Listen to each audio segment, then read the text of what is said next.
हिमाचल प्रदेश का मशहूर पर्यटन स्थल मनाली इन दिनों एक गंभीर समस्या से जूझ रहा है। बर्फीली वादियों और प्राकृतिक सुंदरता के लिए दुनिया भर में प्रसिद्ध मनाली अब बढ़ते कचरे और खराब होती सफाई व्यवस्था को लेकर सुर्खियों में है। वहीं स्थानीय लोगों का कहना है कि पर्यटन सीजन के दौरान हजारों की संख्या में आने वाले पर्यटक बड़ी मात्रा में प्लास्टिक, खाने पीने का कचरा पीछे छोड़ जाते हैं। कई इलाकों में सड़कों के किनारे और पर्यटन स्थलों के आसपास कूड़े के ढेर दिखाई दे रहे हैं।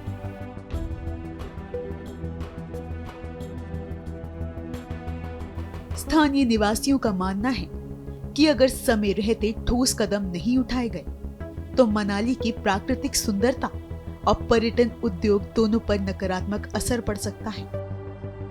देखिए, ये जो समस्या है ये बहुत बड़ी समस्या है इस समय मनाली के लिए, क्योंकि मैं अगर मनाली एमसी एरिया की अगर बात करता हूँ तो आप मैक्सिमम 3 या 4 वार्ड की हालत ऐसी है इस समय के जहाँ से मतलब कूड़ा जो है 1-1 बजे तक भी नहीं उठाया जाता है और काफ़ी ज़्यादा गंदगी का माहौल है। मैं बात करूँगा जैसे बस स्टैंड वाला एरिया है आपका, हज़ारों टूरिस्ट वहाँ से रोज़ निकलता है और उसके दर्शन करने पड़ते हैं पहले कूड़े के। ठीक है सर। उसके बाद अगर हम 1-2 वार्ड्स की और बात करें तो ये मतलब है कि कुछ सिस्टम ऐसा मैं चाहता हूँ कि प्रशासन को बनाना चाहिए कि जो इस कूड़े को अच्छे से कहीं डिस्पोज किया जाए और वो नजर ना आए वो, या टाइमली इसको हटाया जाए। फिलहाल सबसे बड़ा सवाल यही है कि क्या मनाली को इस बढ़ते कचरा संकट से बचाया जा सकेगा या फिर पर्यटन का दबाव इसकी पहचान पर भारी पड़ेगा। भाई इसको लेकर सब यही बोलना चाहेंगे, भाई हम आने वाले यहाँ में जितने भी टूरिस्ट आते हैं उन सबको ध्यान रखना चाहिए। भाई देश तो अपना ही है, कोई दूसरे का नहीं है, जगह सब अपनी है। अगर हम ऐसे कचरा फैलाते रहेंगे तो इस प्रॉब्लम तो हम सबको पब्लिक को ही होगा। फिर कचरे को डस्टबिन देख के उस जगह में फेंके, इधर उधर कचरा तो ना फेंके। मैं अभी हिडम्बा टेम्पल गया था तो वहाँ पे जगह जगह रास्ते में बहुत सारा कचरा पड़ा हुआ है, जिसे बोलते हैं सिंगल यूज प्लास्टिक। मैंने देखा कि बहुत सारे शॉपकीपर्स भी सिंगल यूज प्लास्टिक में ही खाना सर्व कर रहे हैं और सिंगल यूज़ बॉटल्स तो पहले से यूज़ होती आ ही रही हैं, जिसका आज तक भी किसी को कोई समाधान मिला नहीं है। अगर कोई सिंगल यूज़ में जो 1 रुपये का जो पाउच आता है पानी का, वो भी सिंगल यूज़ प्लास्टिक में ही आता है। वो बॉटल बंद होने की बजाय और एक उसका विकल्प बढ़ गया, वो पाउच में आने लगा, मगर वो भी सिंगल यूज़ ही कहलाएगा। और यहाँ जैसा माल रोड पे भी हम घूम रहे हैं तो यहाँ पे भी डस्टबिन में कचरा वगैरह फेंकने के लिए डस्टबिन भी बहुत कम है।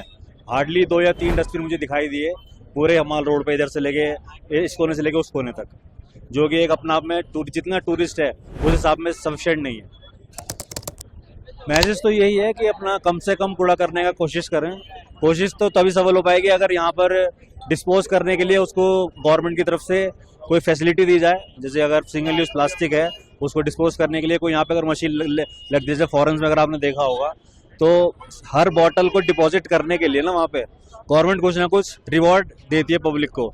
तो उसके लालच में पब्लिक क्या करती है, बॉटल्स इकट्ठे करती है, वहाँ पे 20, 25, 50 बॉटल इकट्ठी करती है और वहाँ जाके उस बॉटल डिस्पोजर में डाल देती है।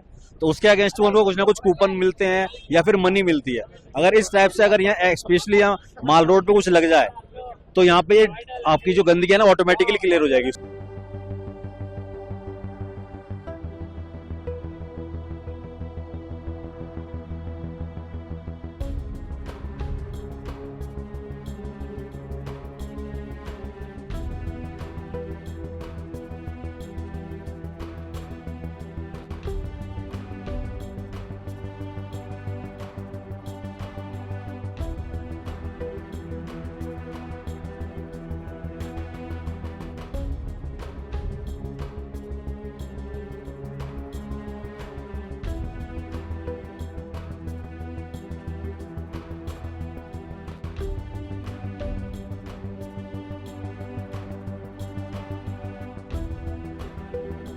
ताज़ा खबरों के लिए लाइक, फॉलो और YouTube पर सब्सक्राइब कर बेल आइकन दबाएं। साथ ही हर अपडेट के लिए विजिट करें swedeshlive.com।